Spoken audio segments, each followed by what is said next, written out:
So thank you, everyone, and I suggest we start our webinar today about creativity. Can't describe how glad I am to see you all hooked up and ready to go. So I can see George. George, Okay. welcome. We have our main character today who joined us, so hopefully he could answer your questions. Hi, George. Hello, hello. Hello, George. Okay, so I guess this is the time to start.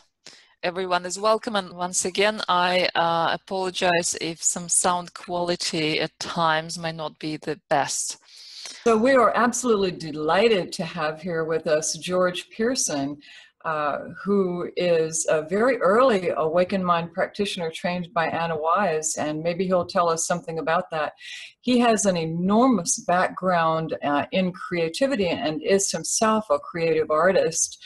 And we're just going to turn this right over to George without further ado and say, welcome, George, and thank you so much for being here.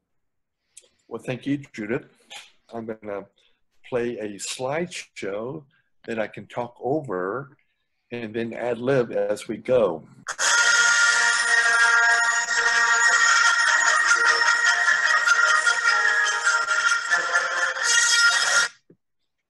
So here we are.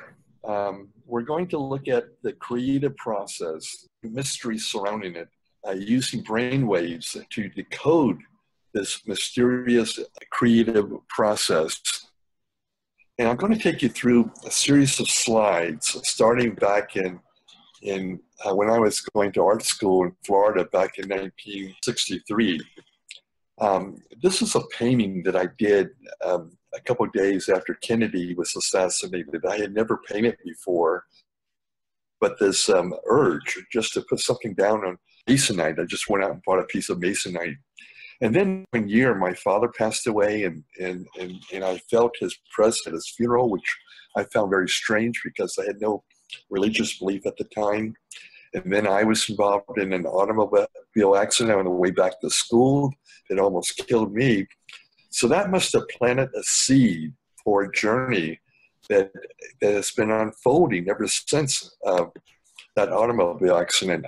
I went to Kansas City first, and I was a greeting card artist. And then 68, I knew Richard Nixon was going to be elected. So I was in the Air Force Reserve, and I couldn't leave. A lot of people were going to Canada. I chose the second option. I just went to New York. And I ended up getting a job eventually at ABC as a graphic designer. And, you know, when I arrived in New York from Kansas City, I wore a suit and tie, and I was under a lot of nervous pressure. I felt like I had to really succeed or else, and it mentally kind of wore me out. And then I saw an ad in the New York Times on a meditation course. I ended up taking that, and I practiced this method every day at church, at the St. Thomas Church up the street from ABC. And I did that for about 6 months. And I started to have these bliss out experiences. I didn't know what was going on. All I did know is that my job became really, really easy. And I could get things approved no one else could get approved. It was like developing film with using a very soft lead pencil on a smooth tissue pad. And I would just like see images come up from my meditation state. And when I worked that way, everything I created that way was approved. So I knew there must have been a connection between meditation and creativity.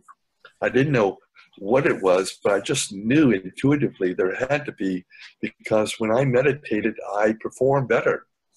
And you can see these pictures on the right. Those are pictures. I went to India I was really into meditation. I went to India with a friend from CBS, and we stayed with this guy. His name was Sai Baba, who had the reputation of actually materializing things. So I went just to see for myself. Later, I came back, ended up leaving my job at ABC and getting a job at NBC as an art director. I was looking for freelance, and but they hired me as an art director, even though my hair was down to my shoulders. And then I was lucky enough to join HBO right at the beginning back in 1979. It was just me and another guy from NBC. It's interesting, that was the first ad ever done for HBO. It appeared in Time magazine with the Statue of Liberty in America. Not all television was created equal. What was great about working for HBO in the beginning, it was like a revolution. It was paid television, but in a sense it was free television because viewers determined the content of the programming, not the advertisers. So that was the revolution. And so I ended up becoming the print design director there, and I stayed there for 15 years. And so on the trip, one of the things on the trip to India, when I saw this guy, Sai Baba, I always wondered years later, was I seeing it, or was it sleight of hand, him materializing this like holy ash coming out of his fingertips? The weird thing is, while I was at HBO, I went on a trip to Egypt, and while I was there, I met a guy on the way back to India to see Sai Baba, and I was inside the Great Pyramid meditating with him and other people, and I always felt, or I felt at the time, that boy, I would love to be able to go to other power places and do meditation. And coincidentally, when I got back to New York, my boss came running down the hall and said, "George, we just won the Griffin Award for cost savings. We introduced desktop publishing. We saved the company hundreds of thousands of dollars." And so the prize was HBO would pay us to go to any place in the world. I knew, coming from Egypt, having that experience inside the Great Pyramid, that it was supposed to be a spiritual journey. So after a couple of months, I ended up going back to India to see Sai Baba with my friend that I met in Egypt. But this time I took a video camera, and let me show you. This is a video camera. For me, you can actually see him. He'll rub his hands. There he goes. And you'll see when his pointing finger on the tip of it, you'll see a little bit of white. There you go. You're not able to see that, but if I was able to stop the video, you would see a little white dot. So that was simply a confirmation that what I saw in India was real. When I was in India, my dreams changed, my handwriting changed. It really put me in a different state of mind. And then I ended up going back to New York. So I knew from that accident that I had in Florida, and then this experience at HBO, and then going to Egypt, I was on some sort of creative journey. And I had a reputation of building a very art school type environment. And we grew from like 2 or 3 people to a department of about 120 people. So this was a card.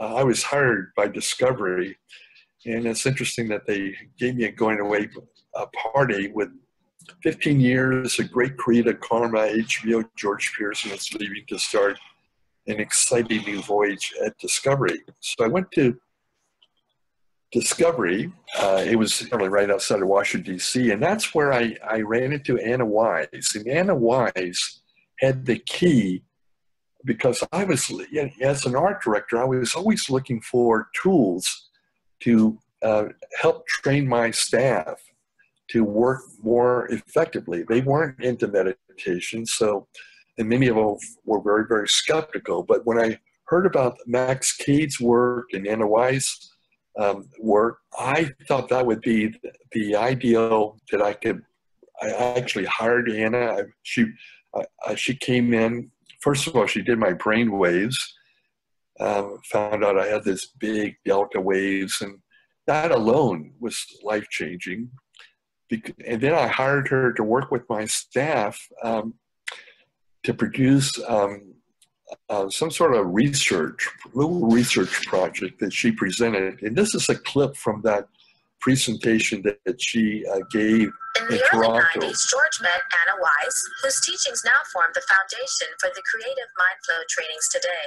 The high performance mind is when you are at your most creative, your most awakened, your most productive, and your most aware. Your mind is sharper, quicker, clearer, more effective, and you're really on. Then in 2001, actually, I ended up going to India for the historic turn of the century Kumbh Mela, where there were like 60 million pilgrims from all over the world, most of them from India, with 500 Americans. And when I was there, I heard prophecies saying that that was a significant turning point, a junction point that we were at, and we should expect some really historical consciousness changes in the near future. Ironically, later that year is when 9/11 happened, and I think you'll have to agree with me that things haven't been the same since. So one of the exciting things about running into the work of Max Cade and Anna was discovering the whole field of brainwaves. And most of you know this, but just to review for some of you are new to this work, we know that the brain has two realities. You know, we have a left hemisphere and a right hemisphere. One is more objective, one's more subjective. The right and left hemisphere, they're both creative. They're just creative in different ways. The left is more focused on the linear, mathematical, the verbal, the detail functioning, and the right is the more bigger picture, the musical functioning. These brain waves, they're electrical energy, as we know, and they're measured in speed and power, frequency and amplitude. And, they're, brain waves on both sides of the hemisphere. So they go all the way up to 38 cycles and higher now with gamma. And one of I'm sure, Judith, you have to agree that once you heard about the work of Max Cade, that was probably life-changing for you too. What was fascinating from my knowledge of Max Cade, he was considered the father of biofeedback in England, but he knew about different states of consciousness. This chart here, from deep sleep all the way up to elimination. But when he discovered this awakened mind pattern first in yogis, he put it at category 5 in this list of states of consciousness. He called it the awakened mind. And we know that there's a higher frequency, the evolved or the creative mind. And we know that there are now 6 brainwave frequencies. I'm going to focus on the basic 4. We know beta, and I think this picture of New York City is a symbol of what takes place in beta. It's always trying to get your attention. And then there's alpha, which is more associated with the nature. And then these out of blue insights we have with delta, theta rather, and then we have these cosmic, like Buddha-like frequencies of delta. And we know that the beta is the most common frequency. And one of the significant findings that we've all have witnessed with the awakened mind work is simply reducing the amount of noise sometimes of beta. allows these other frequencies that are also, they have all this intelligence that it wants to be shared, but sometimes the beta is so loud and noisy, we don't hear those whisperings. And so simply by just reducing the beta down, so we can start to hear some of those other whisperings. And here's, as we know, a graphic symbol of the awakened mind. And here are some of the basic attributes of like beta is really time, space, clear, alert thinking, and alpha is relaxed, detached, sensory awareness, and beta is creative inspiration, out of the blue ideas. It's almost like a creative mind continuum, because once you access this awakened mind pattern, it doesn't stop. And hopefully we'll have some time today to actually go through some of the pragmatic steps in the creative process of using brainwaves as wonderful metaphors in understanding the creative process. So we'll go into this later, but here's a drawing of an iceberg in water, and you can see that the tip of the iceberg is, is beta. That's the one that we spend most of our awareness on. And feel free to interrupt or add anything that I'm saying, but it seems like this illustration of an iceberg kind of says it all. Mm-hmm. Because the tip of the iceberg represents time-space reality. And because it represents reality as we know it, that's the focus that science puts so much emphasis on, because it's very difficult to measure, as we know, that twilight zone or the subjective reality, that reality that Sai Baba must have operated from to materialize those ashes coming out of his fingertips. Like, how is that possible? That's not even real. So it could be that he was living in this awakened duality state in time-space. There's so much left to learn about the creative mind and how it manifests. And what you see here, I'm simply using Anna's Awakened Mind guided meditation protocol, and just using specific words or phrases, you'll start to see the formation of this awakened mind pattern. It's just, and I've been using it for years. I was certified by her back in 2004, I think it was. Now look at this. You see the formation of the awakened mind pattern? And I'm simply using her basic guided meditation. I just find this it works all the time. It's just so amazing to me how effective it is. This is an artist who went through a messy divorce because his wife was complaining he was spending so much time on his artwork. Notice how his right hemisphere kind of out of whack and shutting down. Anyway, with just a little feedback, and he came back. We saw a correction, and now look at his beautiful, well-balanced brainwave pattern. Just from receiving just a little bit of feedback. It makes me wonder if brainwaves, they like to be watched, in other words. Yes. Do you find that yourself, Judith? Absolutely. Here's a quote from Steve Jobs several years ago, about the time he introduced the iPad.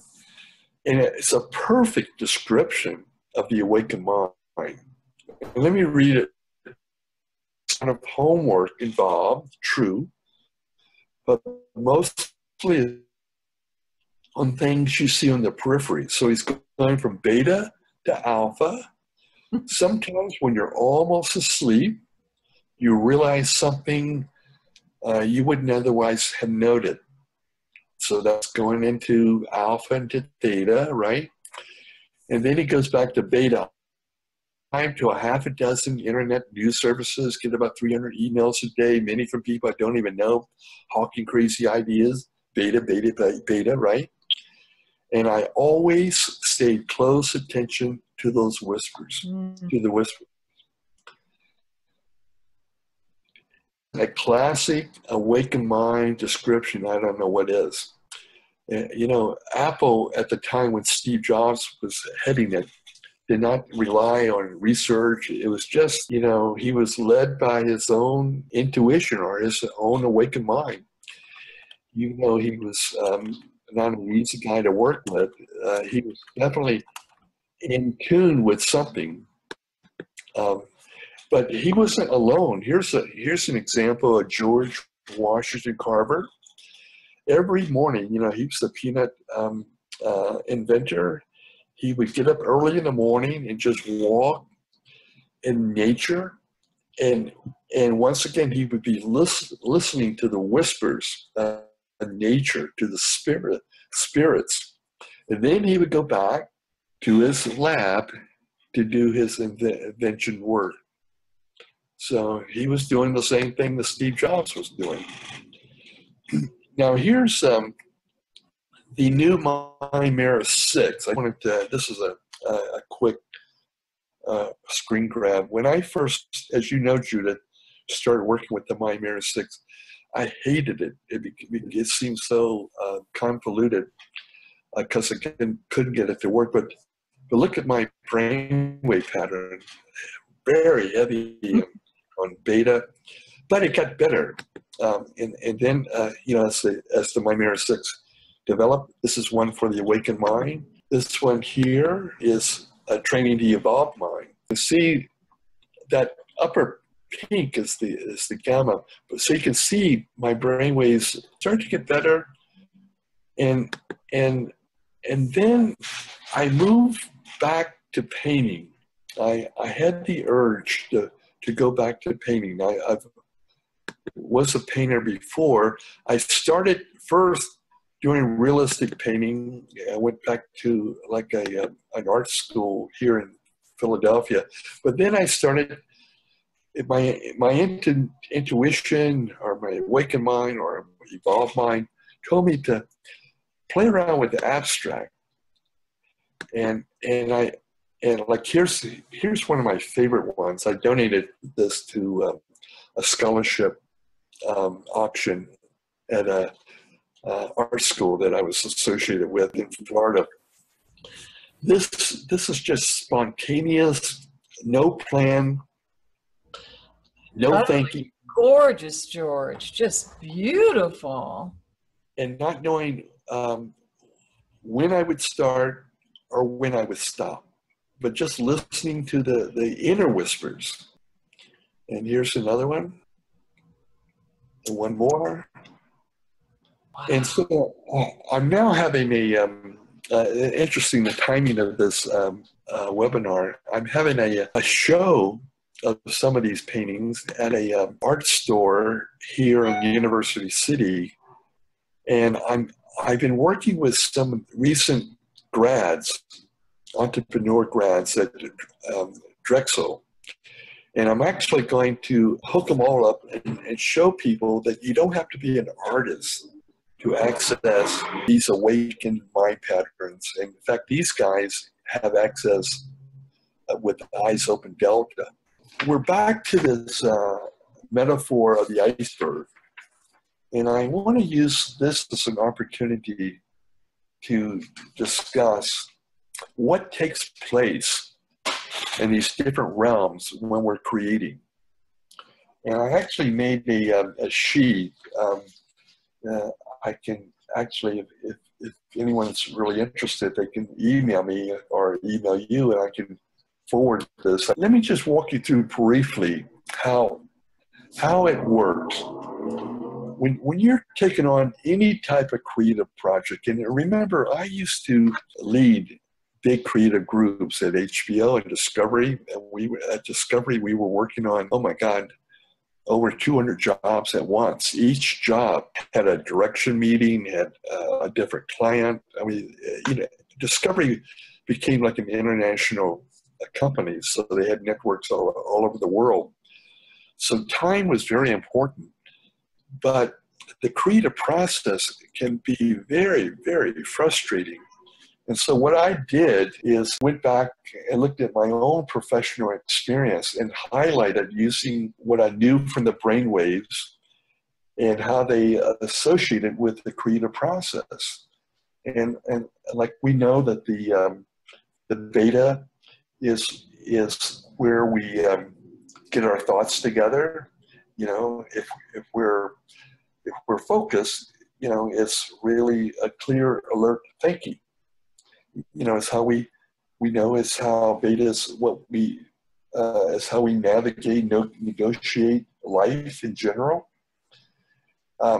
So one of the steps that's probably the most important and overlooked step in mastering the creative process is really paying attention not to theta or delta or even alpha, but to beta at first.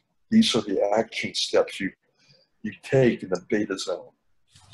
The beta zone is where you really accept responsibility and the challenge you're about ready to take. You know, and it's the time to really be honest. I mean, brutally honest. What is it that you want to achieve? Even if the questions you ask are dumb questions, it's better to ask them at the beginning of the project, or you'll be hurt by it later on. In other words, you really have got to have clearly defined goals. You know, what are your intentions? And you need to have a budget, and you need to have a realistic time schedule. And I'll explain why. Because when you look at this metaphor, you know, there are two realities. There's the outside objective reality, which I consider the beta reality.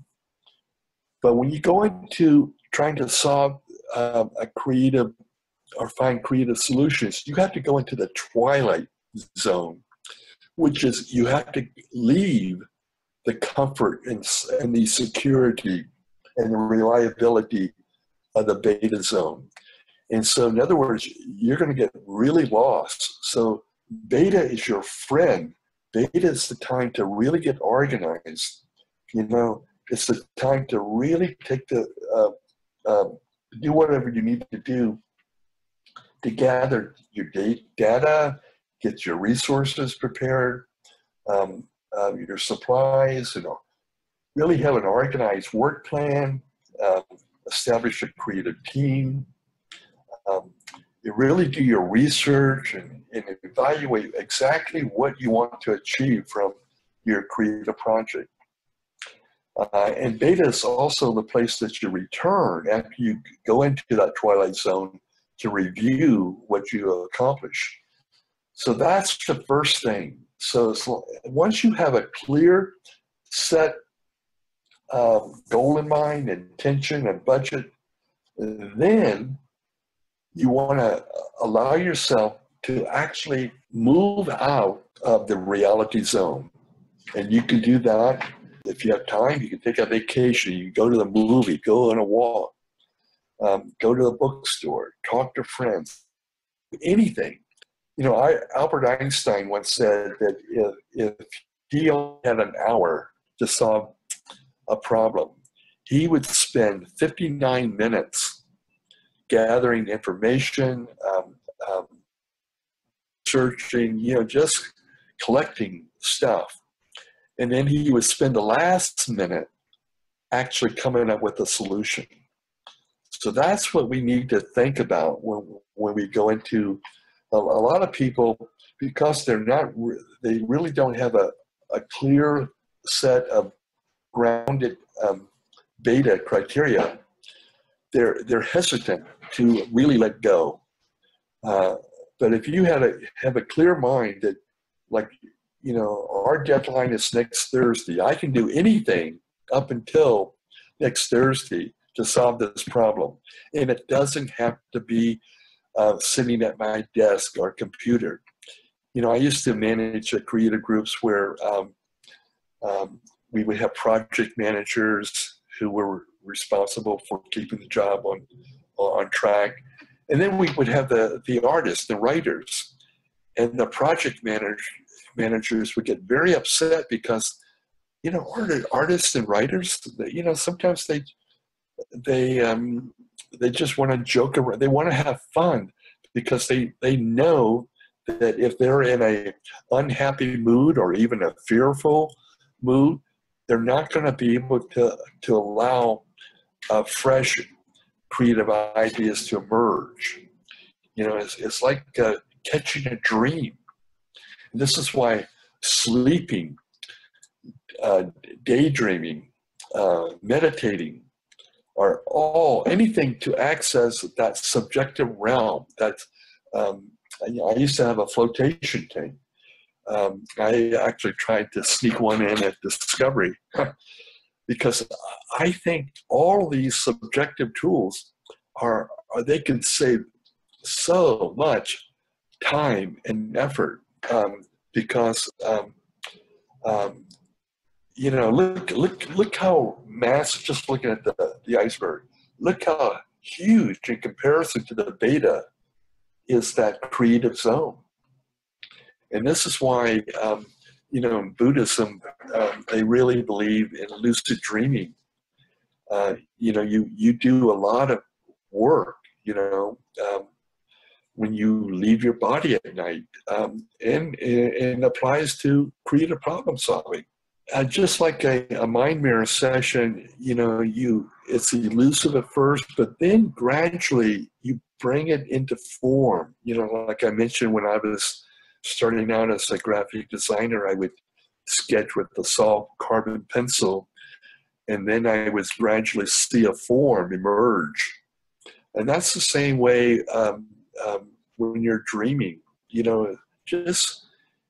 Anna Wise used to talk about it's very important to bring these subjective, elusive experiences back into form, back into beta.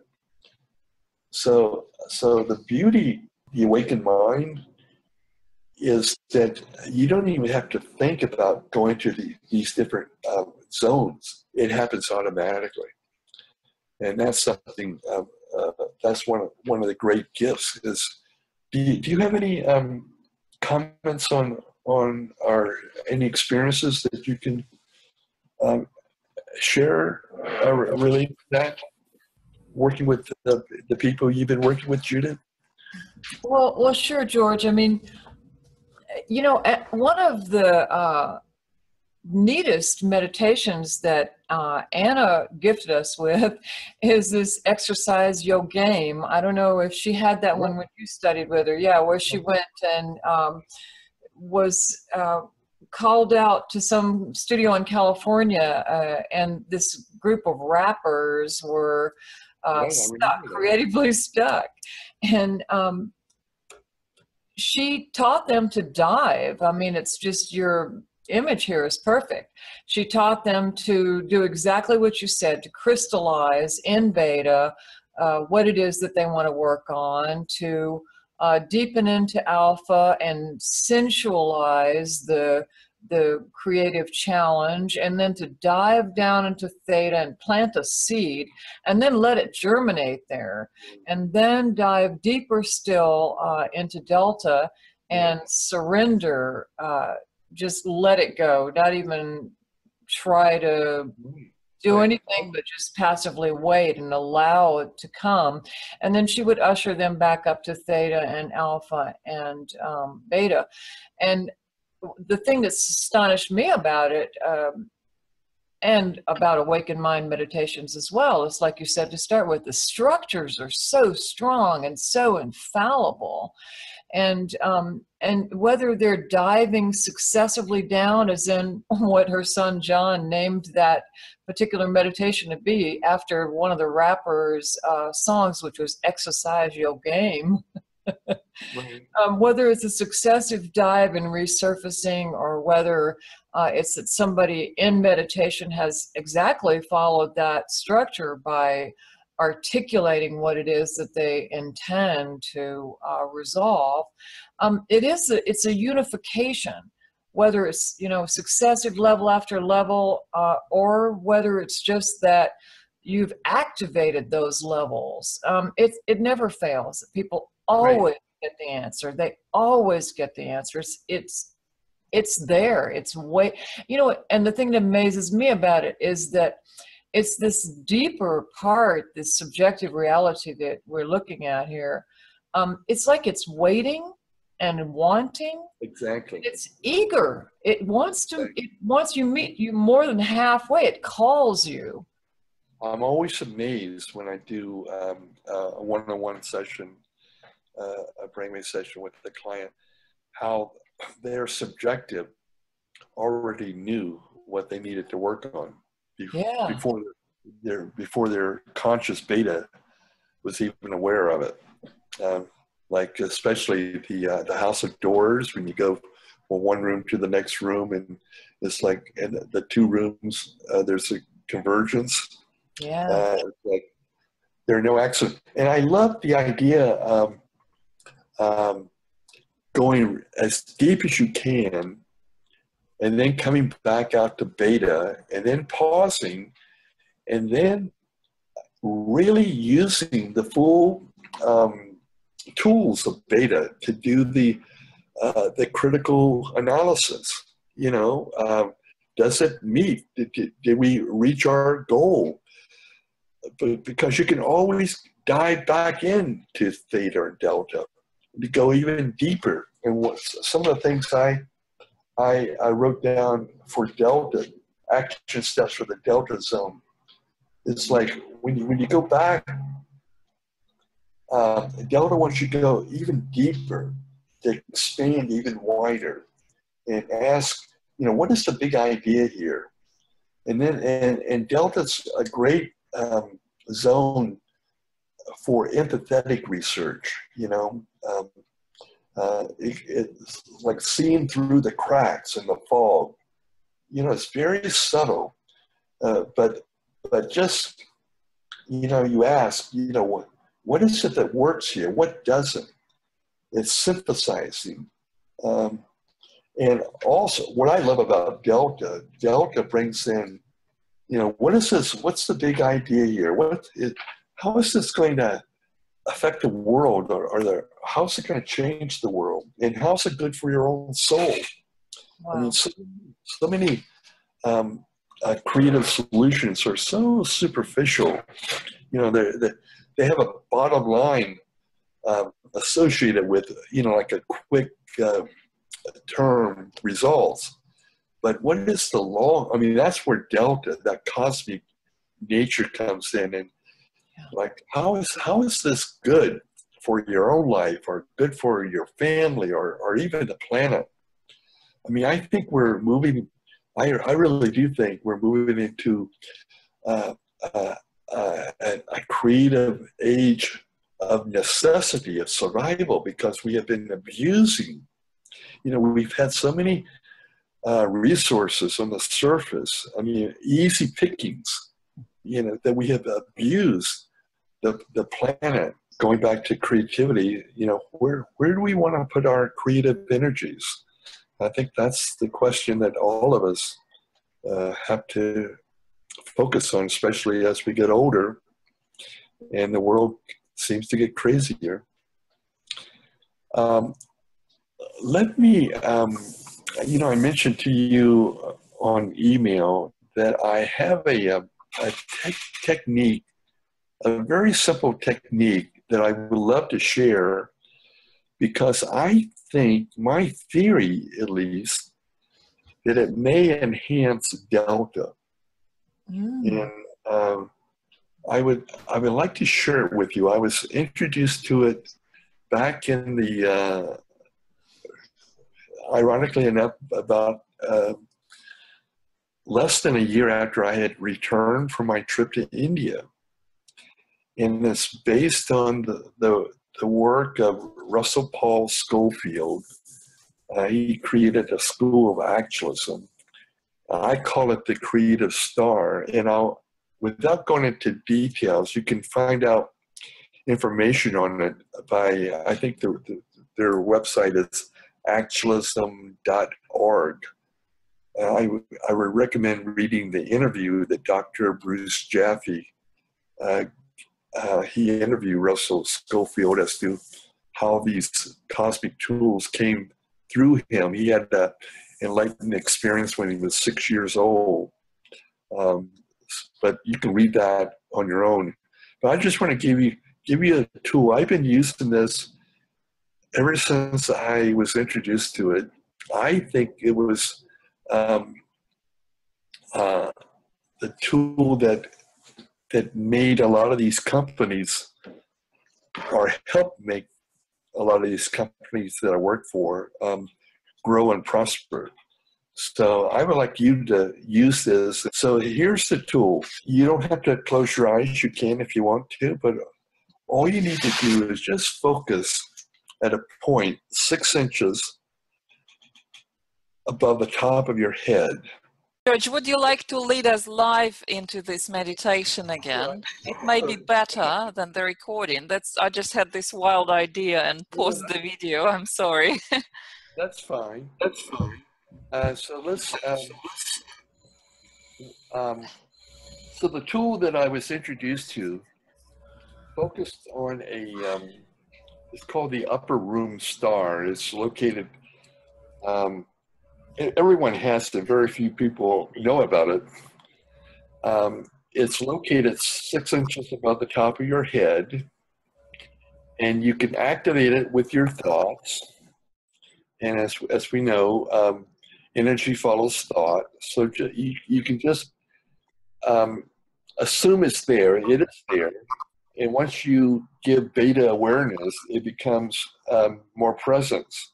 So you just focus with your awareness to that point 6 inches above the top of your head. And with thought again, light your creative star and magnify the presence and unify awareness from your brain and also your nervous system, and then your emotional system, heart, liver, glandular systems, so that they can start to tune into that creative star. And then once you start to experience it multidimensionally, it becomes more presence. So just allow that to happen on its own. And Russell Scofield talked about the laws of energy. Energy follows thought, thought directs energy. So just with your awareness, think it on, let it happen on its own, and then observe what happens when you do that. So it's think, very simple, let, and observe, and experience. And Russell used to talk about how important experience, experience is more important than knowledge, really. If you don't have a direct experience, it just becomes an abstract concept. So think the star on, let it on, and observe what happens when you do. And then with thought, once again, you're sort of co-piloting with it. You can expand the star to about 3.5 feet and open it up and let it shower. It's like a purified, enlightened energy. It's not like, it really is. But you have to give it permission to open up and downpour into your body, into the top of your head, filling, both hemispheres of your brain, your skull, your skeleton system, flowing on down the neck and shoulders, arms. And if you can look at, open your eyes and look at the screen, you can see my hands. So I'm allowing the energy to flow into the top of my head, down my arms, into my hands. And then take your hands like this and just go back and forth till you actually feel the warmth of that energy. It's very subtle at first, so it's like kind of rubbing it up. So you may feel that. And that's, it's referred to as chi energy, all sorts of different terms. But it's healing energy. This is, the whole thing of probably where prayer came into being. People would bless their food with this energy. So I just wanted you to have this experience of this energy, this radiant essence of this energy that's already residing in your body. And now you can flow, allow that flow on down, filling the torso, the vital organs within your torso, your heart, liver, glandular system, on down, filling your pelvic bowl, into the upper legs, on down your lower legs.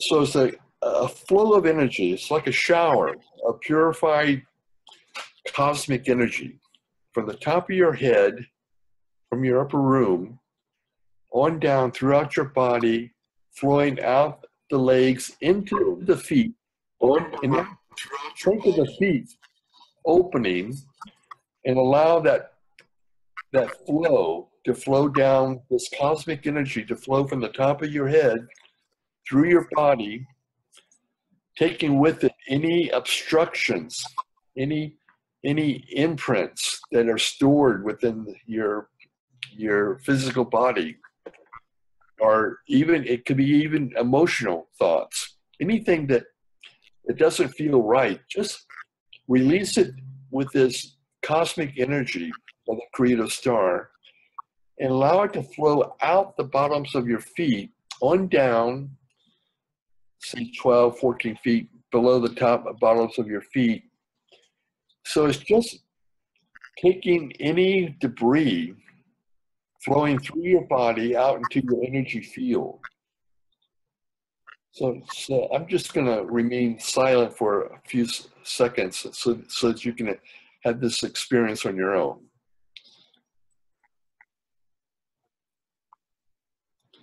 That's good. Now think of the feet closing, but the back flow is continuing, and let it backfill up, starting at your feet, your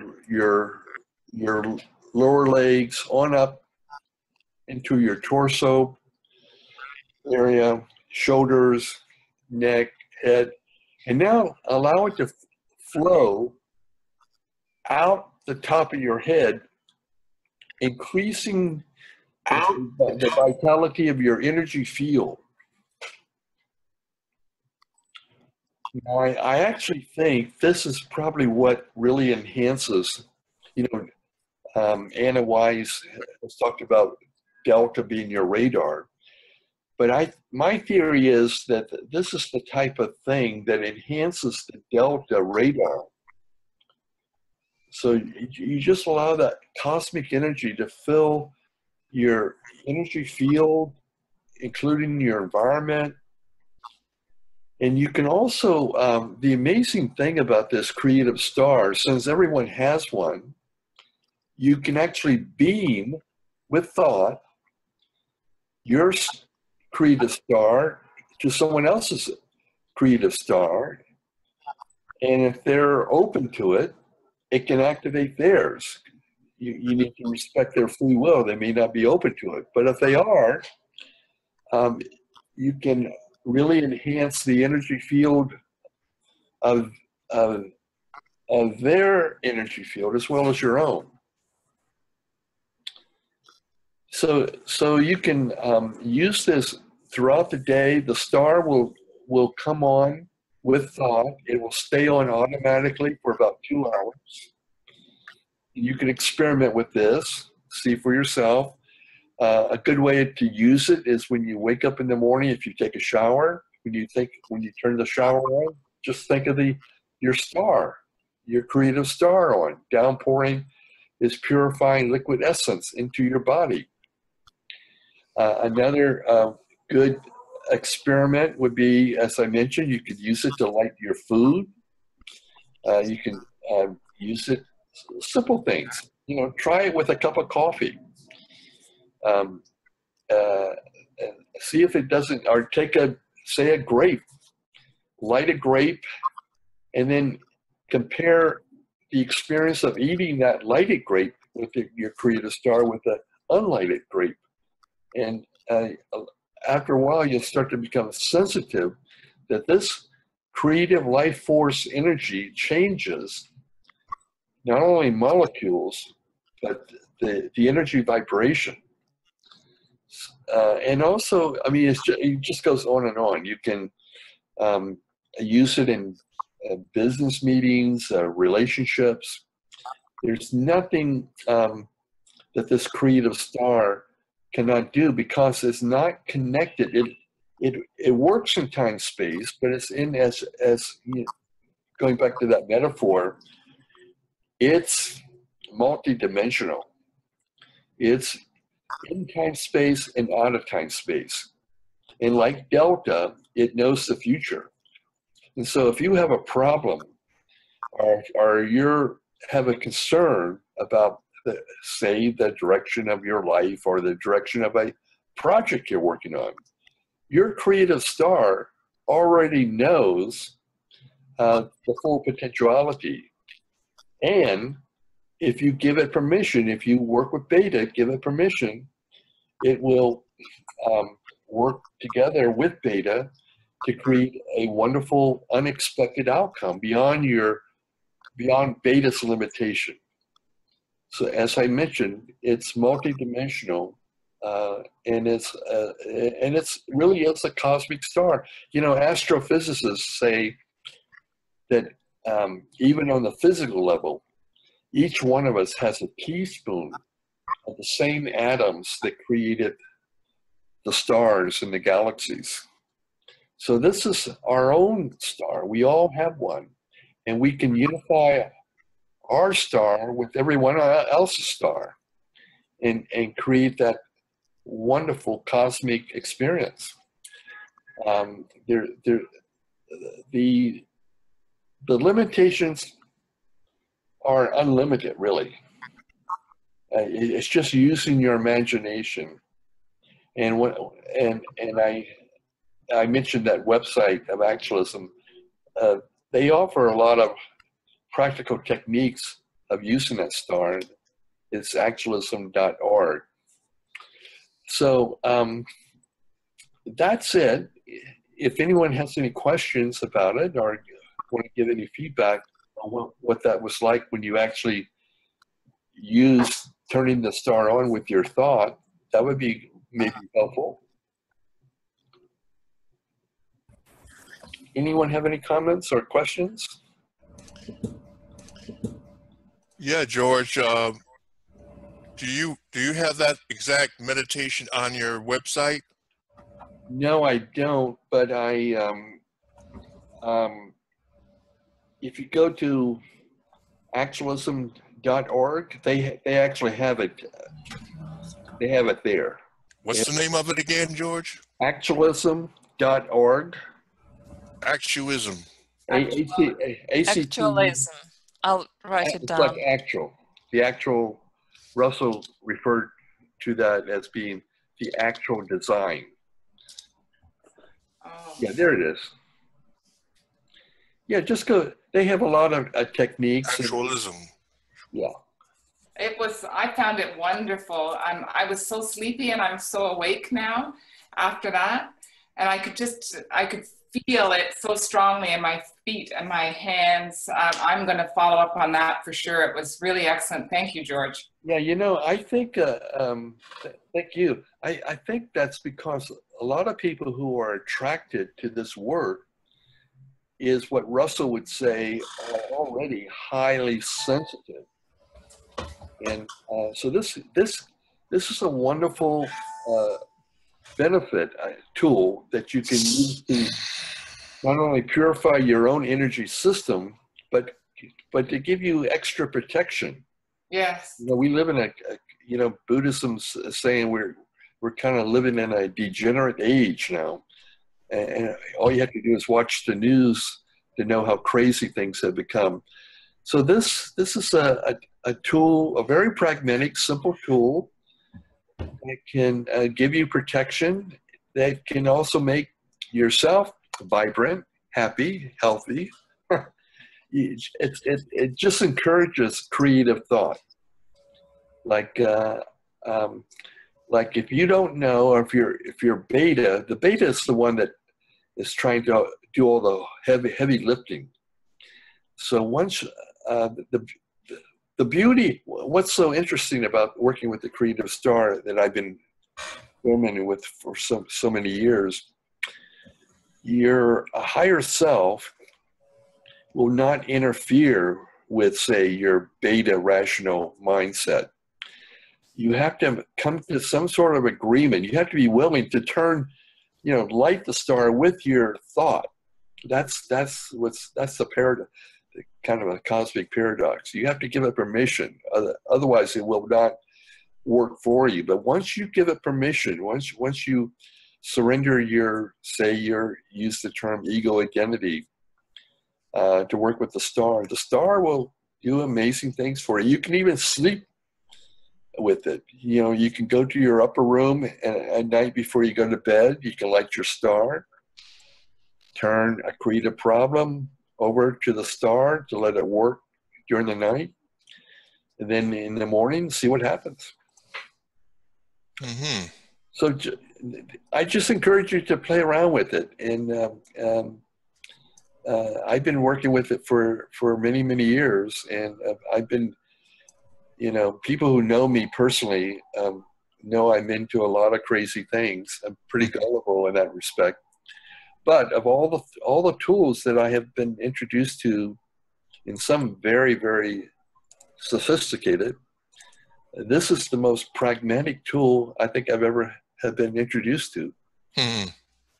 So that's why I encourage you. That's why I wanted to share, because I actually think I seem to attract a lot of people with eyes open delta. Evidently, I heard years ago that wasn't necessarily common, but it may simply be working with this cosmic energy. So that's why I would encourage all of you. I would love your feedback to see if it actually enhances your delta when you work with this Creative Star. Blake, I wonder if you have any feedback to share with George, what it was like for you as an experience. No? Cool. Cool. Says a 17-year-old, almost 18-year-old. What happened? Were you able to focus on it? And yeah, you felt the sense of it and the expansion. I said I find that whole idea very fascinating. Oh yeah, makes sense. And what's really nice is the sharing of it. I think that that is very exciting when you. I'm picking up children or relationships, people that I work with in a group. I think if everybody in a group was to work on that level and to do that together, I imagine the effect would be even more intense. Well, you know what? I have worked I've been involved in 2 startup companies. It started from nothing, became big international companies. And then I was associated with a small unknown art school, and I was on the board of trustees. Every place I have worked with this Creative Star, I don't know if it's my imagination or what, but by coincidence, these companies and this school, they even my neighborhood where I live, and I tell friends, if you want to increase your property value, work with the Creative Star, because it's cosmic energy. It really is that profound. I believe you. That's fantastic. And so we just created a little Creative Star network by just talking about it. Yes. It's like planetary work. It's so simple. It's so simple. But it's also supported in many esoteric traditions. So, yes. I wonder if Tony and John have some feedback, and if you were able in Marv too to get recordings. I certainly got a recording on Blake. Would anybody like to share their feedback, verbal and brainwave as well? I want to show something to George. Okay.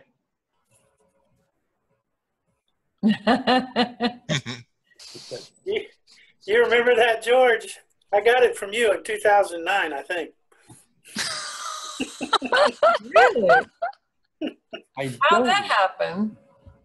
I went to see George. Yeah, you had the new mind mirror. Yeah, what was your company's name, Tony? Digital Thinker. There you go. Yeah, you came up for the workshop. It was great. And I was amazed that you came all the way for that workshop. I was really curious as that mind mirror wasn't fully developed. But so, what do you think of it now? Same thing I thought about it back then. It's not fully developed.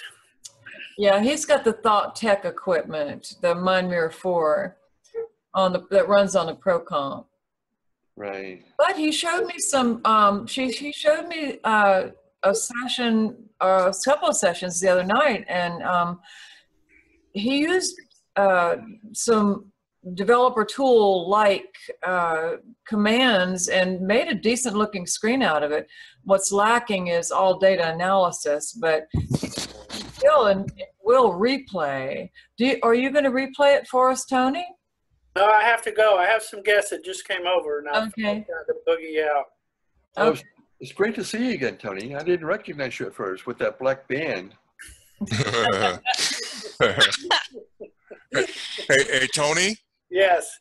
May I ask, what are those ear clips you're wearing? It's like a cranial electrostimulator or something? It's the ground. Ground?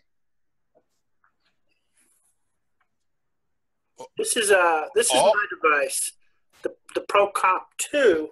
Anna was using that when I met her, and so she got me hooked up to it. So this is a ground electrode. This is a ground electrode, and then I have the ones in the back. Oh, okay. So instead of like I get my ground electrode on my chest, you have yours in your ear. Right. Yeah. Oh, okay. He has 2 single channel sensors. Each Right. requires a ground, so we have the integrated dual channel sensor, so we only need 1 ground. I see. Right. So I'm in the dark ages of technology, I think. Don't tell anybody I'm the CEO of Digital Thinker. Just don't let that happen. Let's keep that our secret. Okay. All right, I got to go, everybody. It's good to see you. Good to see you, Tony. Okay. Bye. Thank you. How about you, John? Do you have feedback on the meditation, or do you want to show us brainwave patterns? I have my brainwave device on. One of the sensors fell off, but I felt relaxed. I get a lot of energy from people when I'm working with them, releasing something. I've got a similar sort of feeling of energy into my feet, so I felt a lot more relaxed. While George was talking, I'm saying, come on, get on with it. I must find something else to do, but that's me. I'm always tearing off doing something else instead of settling down and getting to grips with what's happening at the time. So that's helped a lot. So I'll work with that and hopefully work with a few clients as well. Great. Lovely. Thanks, George. Excellent. Loved it. How about you, Marv? Want to share your brainwave patterns? I'm getting to it now. The star meditation. Okay. Marv is just about to do the dual channel hookup for the Awakened Mind forehead template. Okay. Alston Balcom did it, and then it's passing over to Marv. I wonder, George, can I send it to you next? It's exactly the same mind mirror hookup, but it also has 3 additional electrodes on the forehead. Okay. If you feel technically willing, I could send the equipment to you. Are the other electrodes in the regular position, or this is just an addition? Yeah, it's two single channels plus a separate ground wire, and then 3 separate sensors with an internal ground. So it's special equipment. It's a dual hookup. But the idea to see if we can't get an Awakened Mind pattern that everyone shares for the forehead, and if we do, then we don't have to attach the electrodes to the same positions anymore. We'll just have a new template. That's For those people who prefer the forehead hookup, which probably going to be everybody. Rather than go through. The hair is a real challenge. Yeah, it is. It is for most people. So, Marv, I see you've got your session up. Do you want to do a screen share? Marvin, would you like to share screens with us, maybe? Well, Could you just... I'm viewing the webinar on a Mac, and I got my software, my mirror software out of Dell, Windows. Okay. So well, I don't. Okay. I'll have to load it on a flash drive and send it, but I have the Mind Mirror. I'm shouting. Mind Mirror. I know. Summary. And yeah. So okay. You know what you could do, Marv, is let me share screens and show you what you could do to share yours.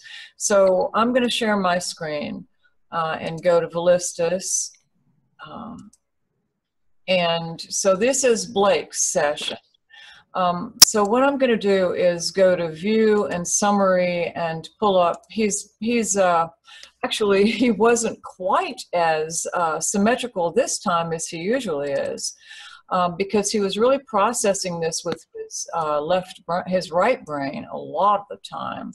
I saw a lot of Evolve Mind flares on the right. And so why I'm going to the alpha amplitude window is because you can see where the eyes opened because the alpha increases so much. So I'm going to right click and go to display options and the trend line and change the data range so that it's probably 15 microvolts down here.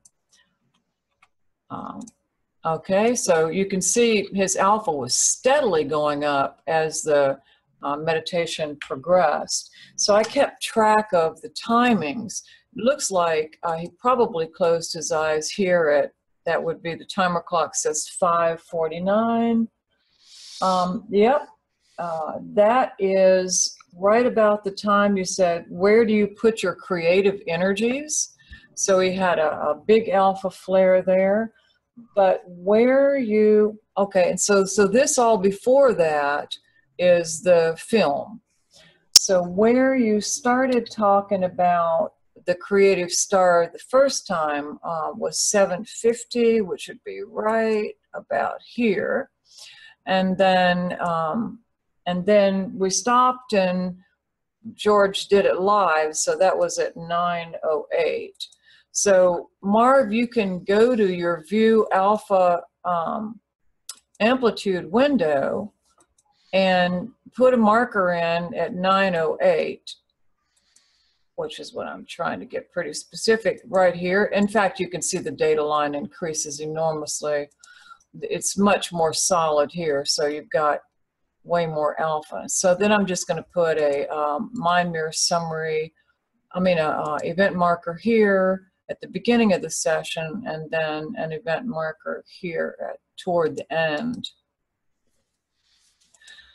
So now we can get Mind Mirror Summaries on each of these. So I'm just left clicking and then right clicking for Mind Mirror segment statistics rather than the whole channel. I'll get the pattern for each of these segments. So I'll show you that first, and then on Blake, I'll show you a couple of interesting moments that he had. Actually, I wasn't looking at the pattern when the leopards came out. Well, those were leopards or cheetahs? Just cats. Just cats. All the cats. Loved the cats. He loved the cats. So we don't need the summary plot right now. I'll just get that out the way. So, so with eyes open, he wants more alpha here with eyes open, but you can see that he's got the first tip off that there's going to be an awakened mind pattern because he's got a curved gamma and a curved in beta. So that tells us that we're going to see an awakened mind pattern for him, or a bunch of them show up. So then I'm just going to the second segment and get the same Mind Mirror statistics. And you'll see a vastly different pattern just because the eyes have closed. Get the gamma window on there, and I think I can go down to 10 microvolts. So here's a beautiful awakened mind pattern. Hopefully I've got, yep, oh, it's in force symmetry. So if I put accumulate statistics, so he's got 76% rewards for the awakened mind on training level 6, which is pretty good. I've seen him do a whole lot better, but then George was kind of talking us through it rather than, you know, dropping us all the way into theta, you know, and explaining us. It was more of an exercise than what George would normally lead us in as a deep state meditation. So these are the two patterns that we could look at with you, Marv, once you break the eyes open and the eyes closed sessions. You can see Blake was really processing much more heavily than usual with his right brain, and there's a lot of rounding up there. And then, but you also see there's a tiny bit of upturned delta in here. Normally we'd want to see a bit more theta in a deep state meditation. We would see more theta, but his alpha tends to be high. You can see he's got a high, this is in the beta range, but it's still high amplitude. Right. He typically has a high alpha, but his lower bands of alpha were expanding there too. I was doing what all awakened mind practitioners, we want them to do, and that's to keep track of what's actually happening so we can match the person's experience with the brainwave pattern. So right about here, now I'm going to left click and go one frame at a time toward the right. This is at 9:28. So when this is about at not pretty soon, you said tune into the creative start. And so he started having these evolved mind patterns right in there. And then you could see the right brain rounding out also. And then also he's got a lot of evolved mind rounding at the bottom. And then something else, so that pattern was pretty consistent. Just sharpening, I'll just put it back on resume so you can watch a few moments of it. He's really doing a lot of work there in the right brain, and it looked to me like he had a lot of gamma here, and he normally doesn't, like me, have a lot of gamma in 49 and 59, but he did then. They've never been that asymmetrical before. What, honey? My patterns usually aren't that asymmetrical. No, your pattern's not usually that asymmetrical. Normally he's far more symmetrical, so he's really processing this much more in the right brain than usual. We've looked at his brainwave patterns lots of times, and so that would be more of a standard pattern for him, but then he does this, so that right brain stuff is really going to town there. And it's interesting, you know, George knows this, we've talked about this before, about this mind mirror being really a hologram, because it's what you're experiencing in consciousness is what shows up on this machine in the most incredible mirror-like way. And so for Blake to be experiencing the creative star at the top of his head and then sending it out and connected with other people and spirit. I would love you to continue doing this, and then doing some measuring of what happens when you're working with the star in your own mindset. You know, once that would be a fascinating research project. Yeah, benefit a lot of people. Look at that gamma, George. Yeah. He's really got a ton of right brain gamma, and I tested, and he had a perfect test pattern. It's definitely not artifact. And then sometimes it goes over to the left, so he's just sending the star, and the cosmic star is making a move there. And then look at that. Whew, that was at 11:04. Yeah, this is basically all the same pattern. Really cool patterns. And then over the only, well, no, this yeah, 12:30, you said to flow it to the vital organs. So that would be right about here. And here's your delta you were talking about, George, and then the upturned delta. Wow, look at that. Again. And then in a few moments, you said take it down to the, yeah, so there he goes again with his nice awakened mind patterns, but also more of an evolved mind around the top. In fact, let's go back to that pattern, because that one had the high gamma, and we would, if he didn't have, if he had a little bit more theta on the left to match this, we would say that that's a very strong evolved mind top, which is what you would expect the star to be doing at the top of the, you know, this is a humanoid shape. You would expect the holographically the energy from the star to be increasing the amplitude of gamma beta. And I see that all the time with people when you're working with, I'm sure you do too, George, on this very meditation. When you're working with light, this is right where you see the increases in amplitude. Then it got down to the feet. You said take it down to your feet. It was right about here. I don't know if there was anything interesting right then. We're at 1306. The feet happened at 1330.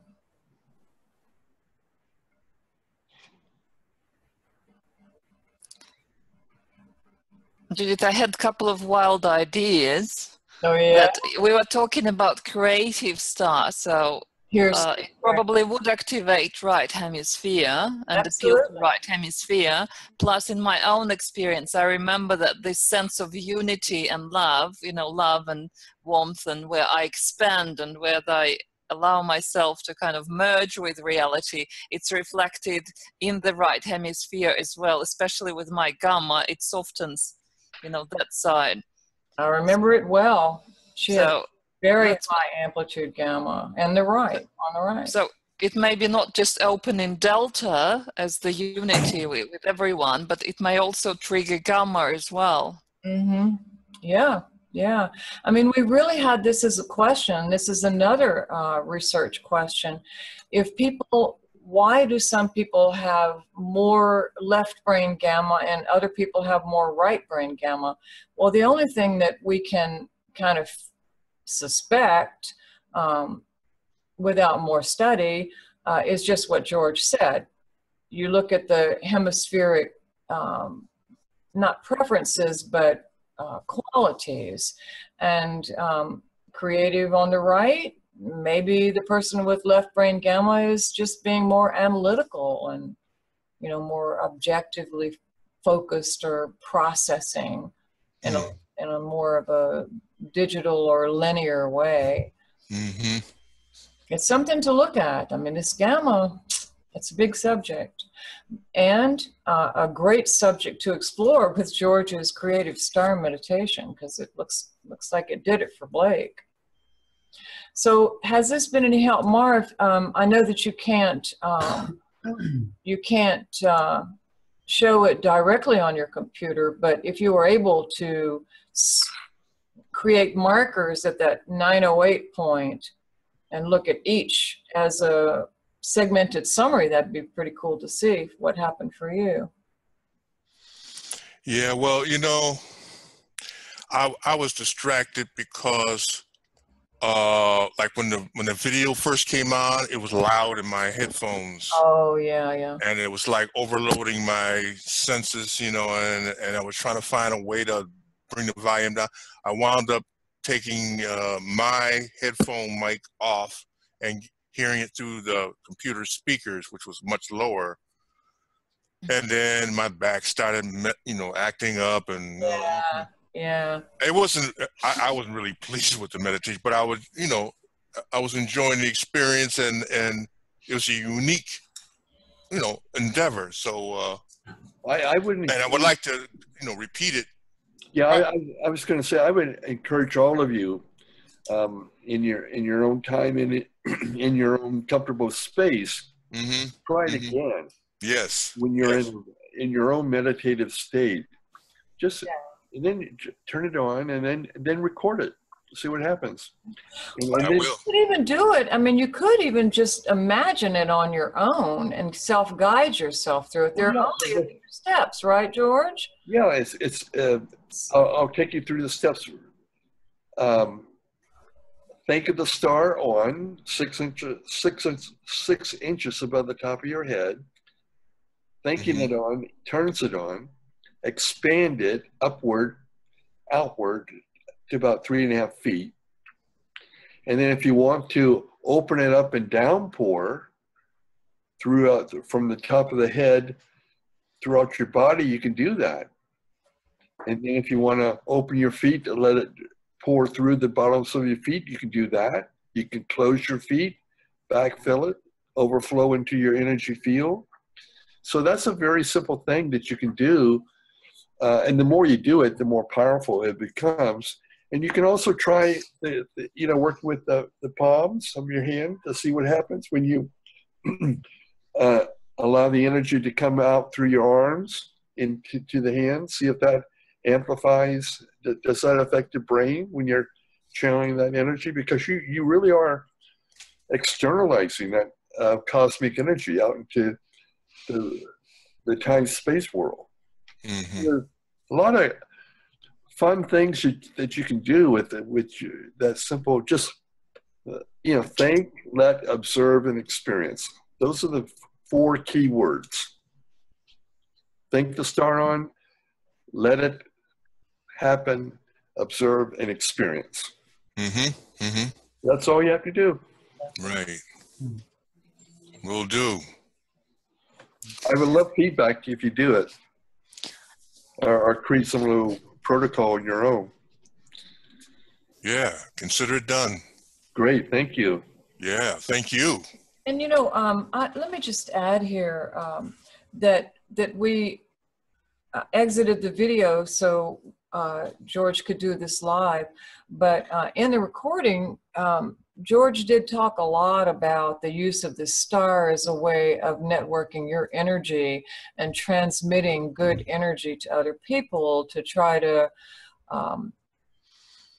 more nearly unite us as a humanity. And Deborah, we did see your beautiful dog giving you lots of kisses. Uniting us with the animal world and with the earth, because so much needs to be healed. And this, every creative act, every time we reach out, is just good energy that creates a wave. And the thing that I emphasize more and more is that all of us are cosmic beings living in a time-space world. So if we keep reminding ourselves, I mean, there are a zillion different ideologies and religions and methodologies and psychology, but we are basically cosmic beings. Yes. And so this creative star is a very simple way to remind us and to allow us to experience it. Yes. Otherwise, it's just words. Yes. It's so, the distinction between words and experience is like so amazing. Before I had my first child, I thought I knew what childbirth and having a child was so wonderful. And then I had a child and I turned to my husband and I said, why didn't anybody tell me how wonderful this was? Like, then I realized you've heard it your whole life, but until you experience it. Yeah. I remember Russell emphasized, he said, experience is the most important thing in life. Otherwise, it's just a thought. Yeah. It may be a very sophisticated thought, but it doesn't give you a direct experience unless you experience. Right. And I think there's something to, just as when you learn a new concept, you all of a sudden see it everywhere. You think, why didn't I see that before? It's everywhere. I didn't see it. Yes. It's like this, once you start to feel that energy, once you start to see things, you start feeling it and seeing it everywhere.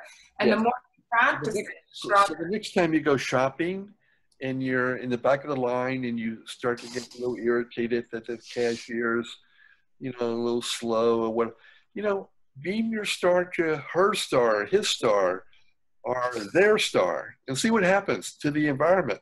Yeah. The more you do that, you'll become your own researcher. You'll be amazed. Yeah. You'll say, did that really happen?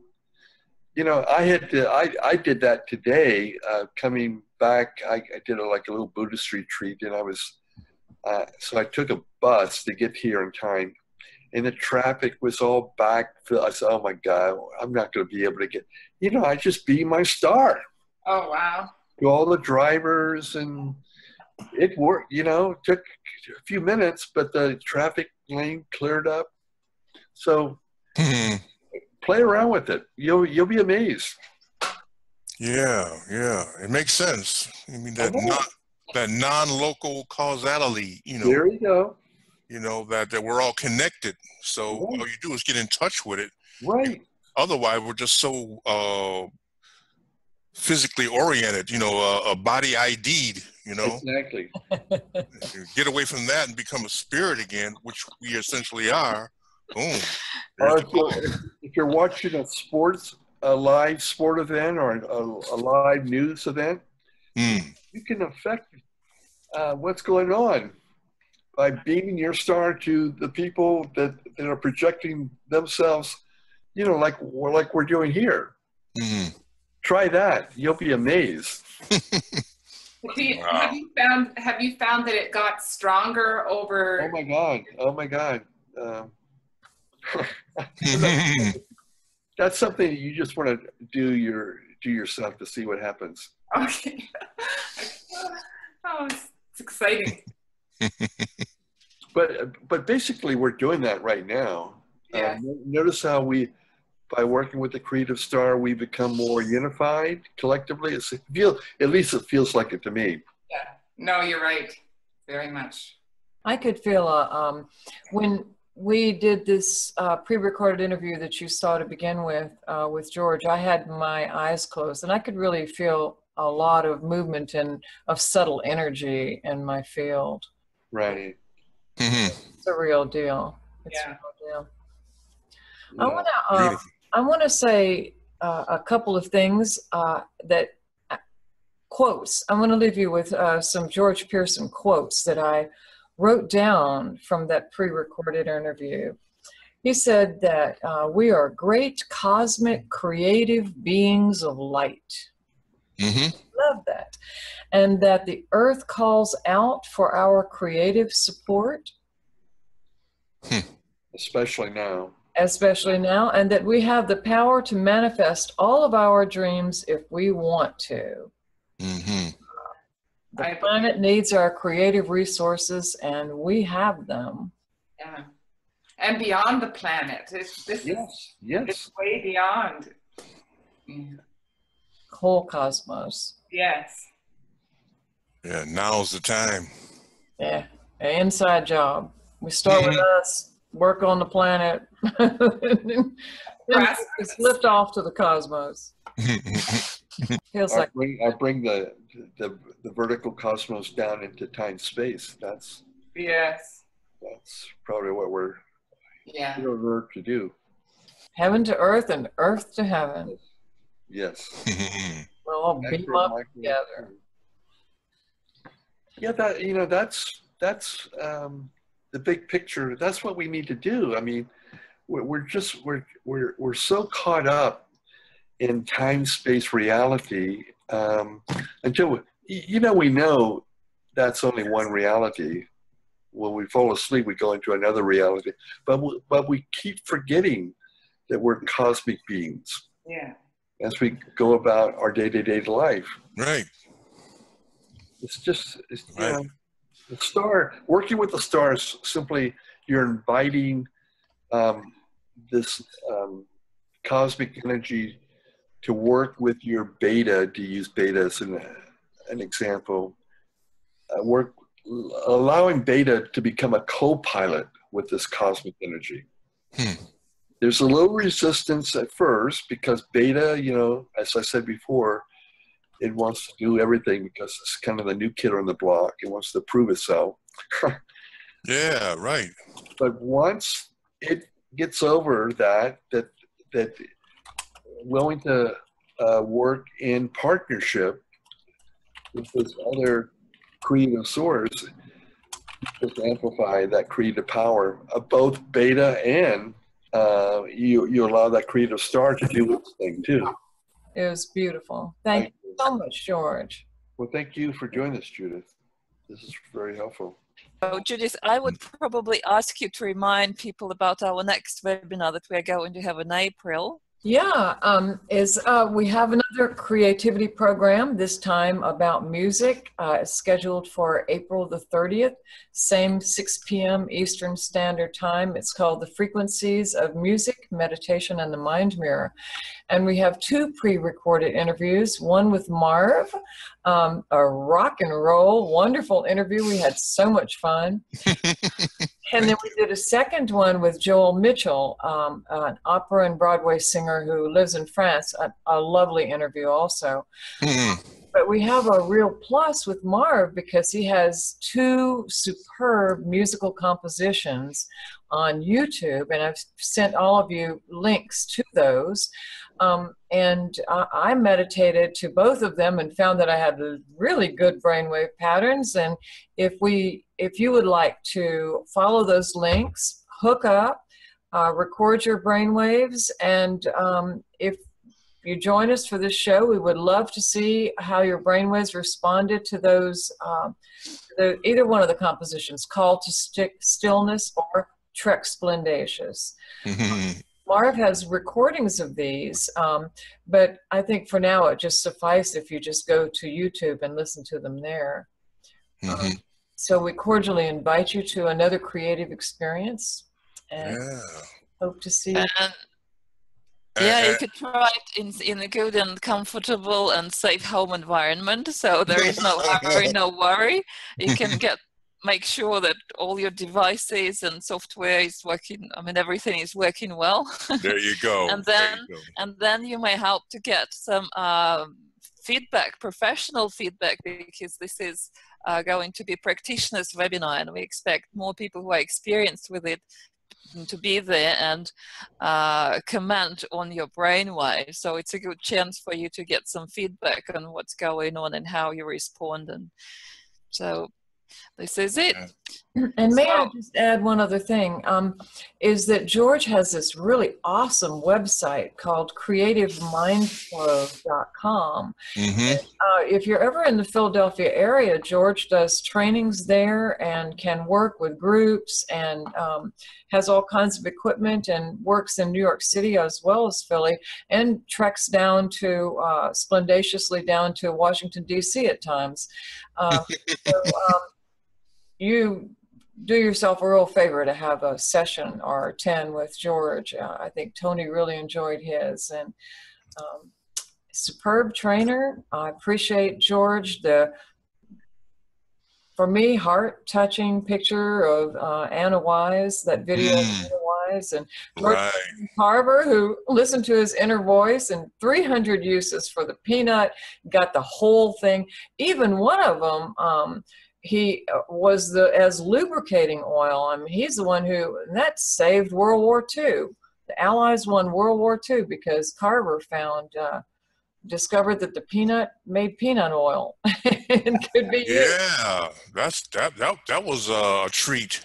Yeah. You know, put a different slant on that. You know? Yeah, all learned inside. I just loved your whole program and your beautiful film and wonderful comments. And thank you so much, George. We hope to see you many more times here, and that people will contact you through creativemindflow.com with any questions or, as you asked and invited, feedback.